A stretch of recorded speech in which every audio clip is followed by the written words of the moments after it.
Happy New Year! It is wonderful to have you here with us at My Consultant. Without further ado, let's get into today's episode. We're starting off with the new 2023 changes to the ExpressEntry system. Next, the IRCC opens International Experience Canada, followed by the 2022 record-breaking number of arrivals under the Parent-Grandparent Program. Stay with us as I share more on the Government of Canada's temporary measures for air travelers entering Canada from China. And Tina will provide us details on Canada's significant benefit work permit.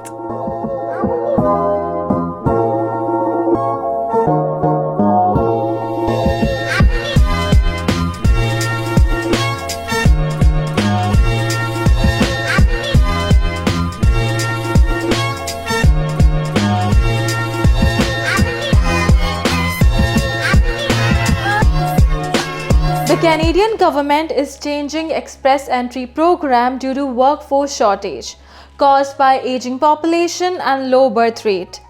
As per the latest reports, it is anticipated that around 9 million people will reach the age of retirement by 2030. ExpressEntry, that is Canada's main method of bringing international skilled workers to this country through permanent residency, will now target candidates based on their occupation, language and education to decide who will be given Canadian permanent residency. Using new features in the ExpressEntry system, Canada will welcome newcomers with the required skills and qualifications in the sectors facing acute labor shortages, such as healthcare, manufacturing, and building trades. When international students travel to Canada in search of gaining meaningful life and work experiences, they also add valuable, diverse skills to Canada's economy. Similarly, Canadian youth also benefit from working and traveling abroad, coming home with unique international perspectives and skills. Kindly kicking off the new year, the Honourable Sean Fraser, Minister of Immigration, Refugee and Citizenship, announced this week that the IEC, International Experience Canada, season is now open for international students who have expressed interest in gaining meaningful work and life experience here in Canada. While Canadian youth are able to apply for the program year-round, international candidates can only apply for the program at certain times of the year. Those who are already in the IEC pool will begin to receive their invitations to apply for their work permit. The IEC is a resource for youth from Canada and 36 other countries around the world to gain unforgettable work and life experiences. The IEC helps young people not only develop new skills and explore different cultures, but also return home with new perspectives and memories. This year, Canada will be extending the opportunity to nearly 90,000 international youth. The expansion will help Canadian employers find the workers they need to fill labor shortages across the country. International Experience Canada gives youth from ages 18 to 35, or up to 30 years in some countries, the opportunity to travel and work in Canada for up to 2 years. There are 3 different kinds of work and travel experiences to be a part of. The first one being the working holiday participants, the second, international co-op internship participants, and the third, the young professionals participants who receive an employer-specific work permit to gain targeted professional work experience that is within their field of study and career path. Canada has a long-standing history of supporting Canadian youth and international youth to travel and work abroad. International Experience Canada helps youth explore new languages, cultures, and societies, all while developing life skills and improving their job perspectives for the future. Canada's Parents and Grandparents program is seeing massive growth. Recent data from IRCC reveals that the Parents and the Grandparents program is on track to help more than twice as many loved ones immigrate to Canada this year as compared to last year. In the first 9 months of the year, Canada welcomed over 21,500 new permanent residents under the Parents and the Grandparents program. putting the country on track to receive 28,667 by the end of the year based on the current trend. That would be 16,927 more parents and grandparents reuniting with their children and grandchildren in Canada, or 144.2% more than the 11,740 who arrived under the Parents and Grandparents Program last year. The Parents and Grandparents Program allows Canadian citizens and permanent residents to sponsor their parents or grandparents to become a permanent resident of Canada. Ooh, say it ain't so. But I can't. The COVID-19 pandemic is not over yet. In response to the unfortunate COVID-19 surge in the People's Republic of China, the government of Canada has put in place new temporary health measures for air travelers entering Canada from China. As of January 5th, all air travelers ages 2 and up arriving from flights originating from Hong Kong, Macau, and the People's Republic of China will need to provide evidence of a negative COVID-19 test result, taken no more than 2 days prior to boarding.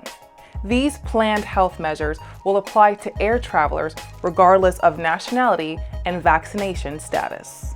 The temporary measures in place for 30 days will be reassessed as more data and evidence becomes available.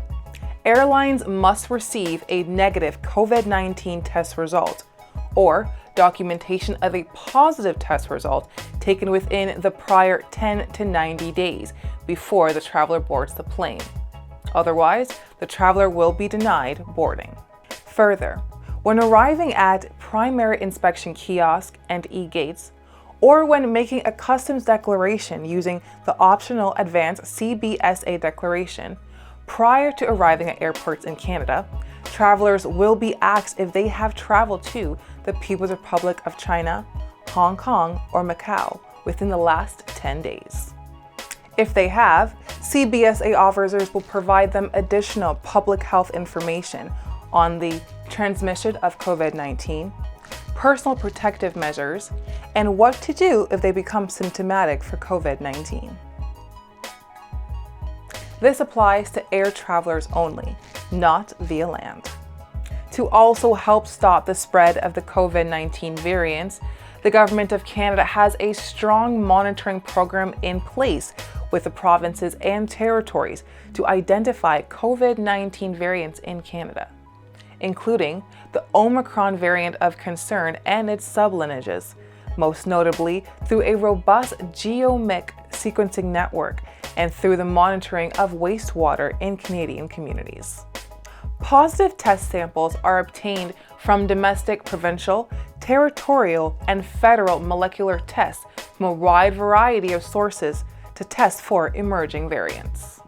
The Public Health Agency of Canada is putting in place a pilot project on wastewater, testing from aircrafts with Vancouver International Airport and expanding the existing project to Toronto Pearson International Airport.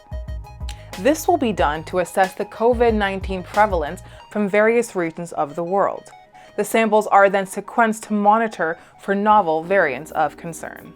At present, there is a Level 2 travel health notice for COVID-19 related to travel to all countries. At Level 2, travelers are to practice enhanced health precautions.